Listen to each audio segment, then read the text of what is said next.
Hello everyone, good to have you another tomato video in our 2017 tomato growing series. Today we'll be harvesting more tomatoes and we'll look at how they look on the inside. Then afterwards, for most viewers, I hope to provide some insights on growing tomatoes in the desert, and for our fellow desert gardening community, I hope to provide some observations and tips for you to consider when growing tomatoes. So let's go ahead and get started.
And harvested from the other day, we have 2 additional tomatoes, and we'll cut into them and look at how they look like on the inside.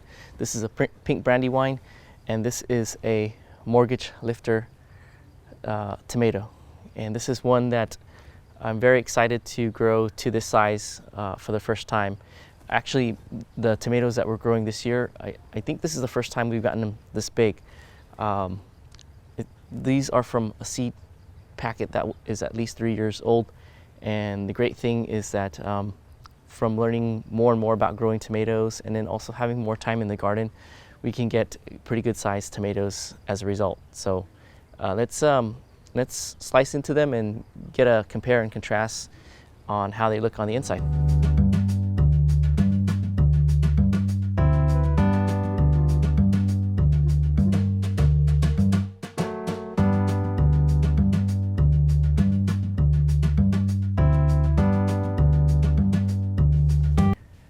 Okay, first up, mortgage lifter.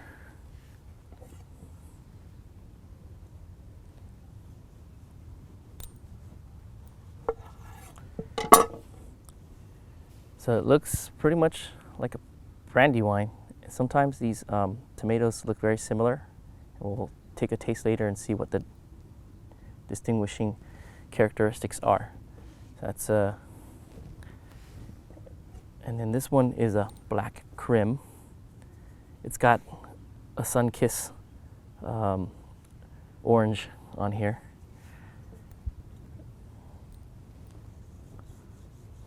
These are really ripe tomatoes, so they should be nice and soft and juicy and flavorful. So this is what a black Creme looks like. I'll set that over there. And this is our pink Brandywine.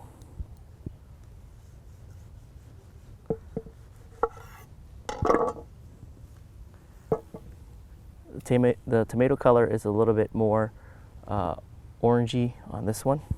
So far the mortgage lifter looks really really nice in color. Maybe it's because the pink Brandywine is not as ripe. This is our Cherokee Purple. I guess I didn't cull it off, so we have some wonkiness going on, but it's a tomato nonetheless, and it'll be tasty. And we'll slice into here and look at it and see what it looks like. So this one's a little bit more orangey today. Okay, so those are our tomatoes.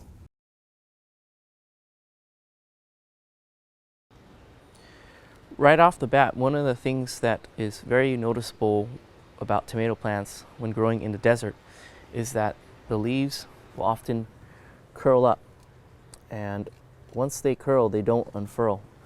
This is a response to the abundant amount of sunlight that we get, and they're more likely to curl their leaves when grown in an area with a lot of sun, direct sun. It doesn't really affect the fruit. It will affect some of the production. So we have these pretty good sized fruit, and it's not affected by the leaf curl. Some varieties will do better than others. For example, the Brandywine, the leaves don't curl as much, but for many of the varieties, they curl up and look tattered. So that's something that's very common in the desert. Cracked and exploding tomatoes. Those are things that we have to be very mindful about when growing tomatoes in the desert. They're very susceptible to exploding on us if we overwater the tomato plants or water inconsistently. So those tomatoes cracked on me because I thought I can get away with flood irrigating the tomato plants. So basically I was coming out in the morning and in the evening and just basically dumping a lot of water on the plants, thinking that the cooler part of the day will be okay for the plant. But I guess it got very excited and drew all that water up into the fruit, and the fruit just basically expanded faster than the membranes can allow for it. So it starts to crack and explode. So something to keep in mind when growing tomatoes in the desert, if you're a desert tomato grower, is to be very mindful of your watering. During the heat of the day, it's very tempting, and it's very important to fight against your instincts to come out and water the plant when it's hot, and especially when the soil looks dry and cracked. Avoid watering because it will cause the tomatoes to really swell faster than it can handle and start to crack. So if you're seeing a lot of cracking, then best to harvest the tomato before it ripens, because that basically stops the tomato from growing, and that's one way to go around that. So just don't let it vine ripen. And one of the other nuances about growing tomatoes in the desert is that it's best, because we get so much heat that the top portion doesn't do very well. We're not going to get big tomatoes. And with our long growing season, you can start another batch of tomato plants. So here we have a Copia Tomato variety that was sent over from a viewer. So we're growing this for the first time. It looks to be a very pretty tomato, so hopefully we'll sneak in another round of tomatoes this year. This is a Drusba, and this is a green zebra. We've grown this one before. These four are new. These two varieties are new. And then we have more Brandywine, and this one is very interesting. If you notice, it looks like we have a tricot tomato plant here. So very interesting. And yeah, those are some of the nuances of growing tomatoes in the desert. We're going to do some taste testing, and some viewers requested more on-screen tasting of fruit and food. So you request, and I will try to deliver, and we'll do some tomato taste testing. This is our mortgage lifter, and it's a very juicy tomato. I guess since we let it ripen really well, it's going to be very juicy. And it's got a really nice red tomato color.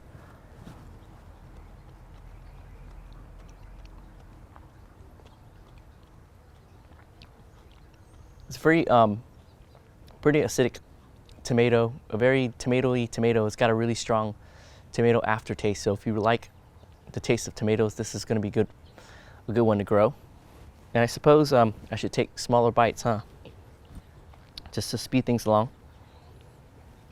Next we have, just going down the line here, our black Creme tomato.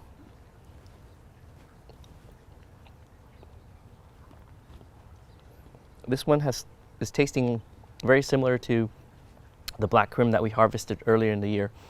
It's not a very strong, doesn't have a very strong tomato. So if you're not a big fan of tomatoes, this one's for you. It's a little bit on the sweeter side. So if you have a sweet tooth, then the black Creme's also for you.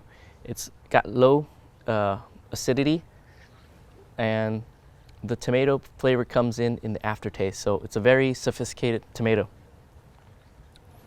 Next is our pink Brandywine.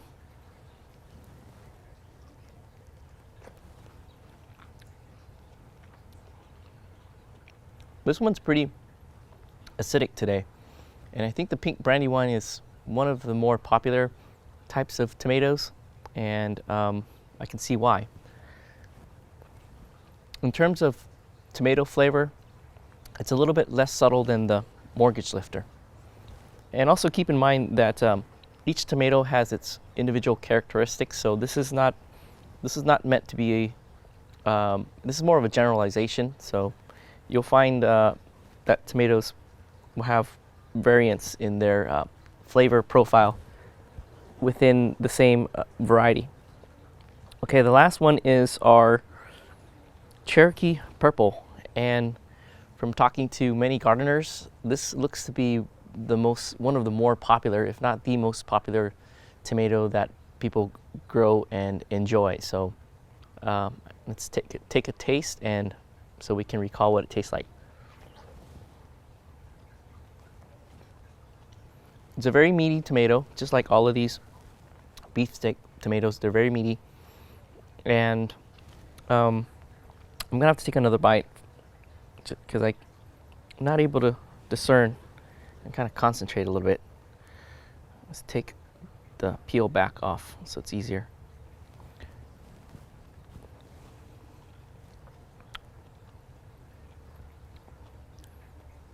So it's not a very acidic tomato with a strong tomato flavor, and slightly sweet. So basically it's a combination of the mortgage lifter, the black Creme, and the pink Brandywine put together. So low acidity, slightly sweet, and a moderate and balanced tomato flavor. Yeah, that's a good one. So these have been great in sandwiches. I've enjoyed quite a few sandwiches with the tomatoes in there. And the other day, with our wasabi gift, experimented with using wasabi instead of deli mustard, and boy, am I spoiled. I don't know if I can have wasabi sandwiches over deli. I don't know which to pick. I really like deli mustard, but yeah, maybe I'll even try the tube wasabi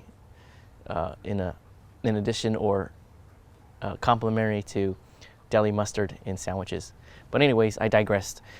Today we harvested our tomatoes, and these guys back here look like they're coming in to an end, and we have our baby tomato plants coming up, and they're looking forward to taking over this space. So once they get big and these guys are done, we'll swap them out and see if we could get another tomato batch out of 2017. So I guess that's going to be it today. Thanks for coming out and checking out our tomatoes and watching, and I'll see you in the next video. Happy gardening. All right, you guys, I want to show you the sugar baby that we hand pollinated, and how quickly, once they get pollinated, how quickly they grow and swell. So this is one from the other day, and then if you saw the watermelon video, this is one where we hand pollinate it together.